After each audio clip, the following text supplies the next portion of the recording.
Everyone was smiling when they died. That is the part that breaks me. I still see their faces when I close my eyes. Wide mouths, empty eyes like they were happy to go. I did not drink that night. I watched everything. This happened about 8 years ago, in a normal African town. Not a village lost in the bush. We had taxis, loud churches, phone repair shops, and a clinic that never had enough medicine. But we also had old fears, old rules, old things that stayed quiet unless someone woke them. Her name was Io. From the start, Io did not belong. Her mother died giving birth to her. People said the baby pulled the life out of her. That story stuck. Her father raised her alone until he drank himself into sickness. After he died, Io became a ghost while still alive. People did not hit her. They did worse. They ignored her. They acted like she brought something bad with her. If she sat near you, you moved.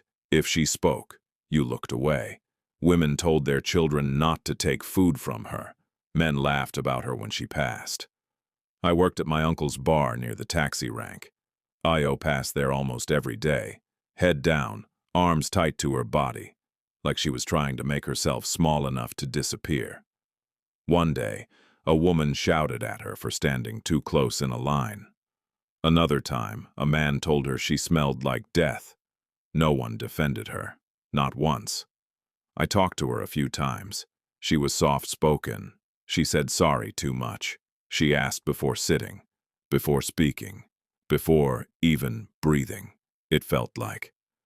One evening, I found her crying behind the shop near the bar.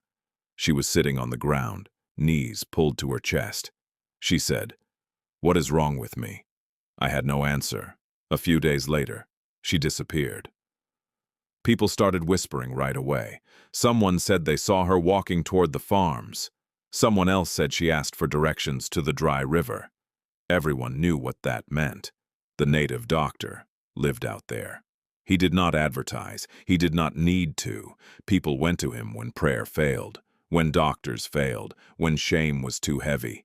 People said he could bring money, love, respect.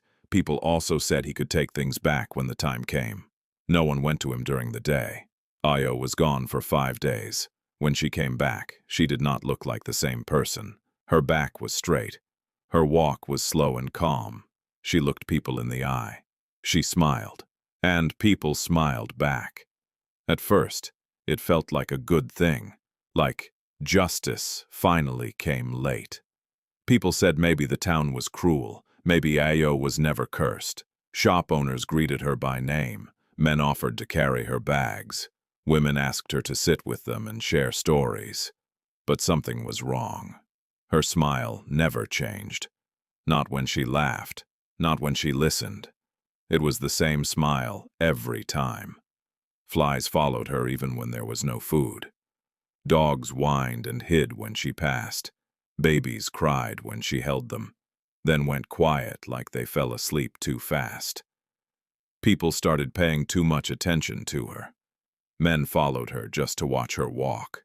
Women dreamed about her and woke up tired. People said her voice stayed in their heads after she left. I started seeing her in my dreams. In the dreams, she stood in a crowd, smiling. Behind her was something tall and thin, pressed close to her back, like it was wearing her. I woke up sweating every time. One night after the bar closed, she came in quietly. She asked for water. When I gave it to her, her hands were shaking so bad the cup rattled. She did not drink.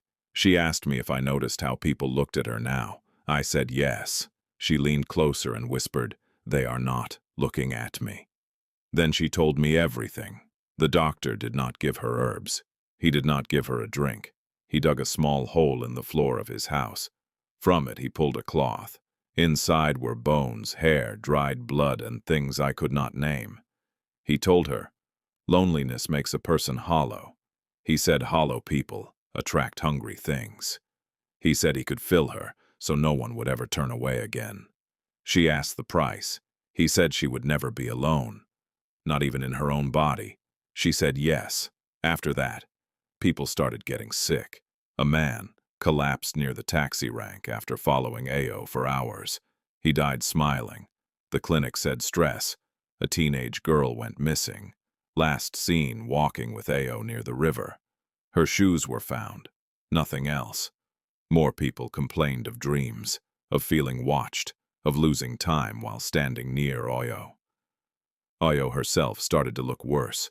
Her skin dried, her eyes sank, her lips cracked. She smelled like old metal. I asked her why she did not leave town. She said, "If I leave, it will follow someone else." The end came during the town festival. Music played, lights flashed, everyone came. People were drunk and happy. Ao stood in the middle of the crowd wearing a red dress. People pushed close to her, touched her arms, laughed too loud. Then she screamed. The lights flickered. The air felt thick. People started falling. I saw shadows moving where there were no bodies. Tall shapes bending and feeding.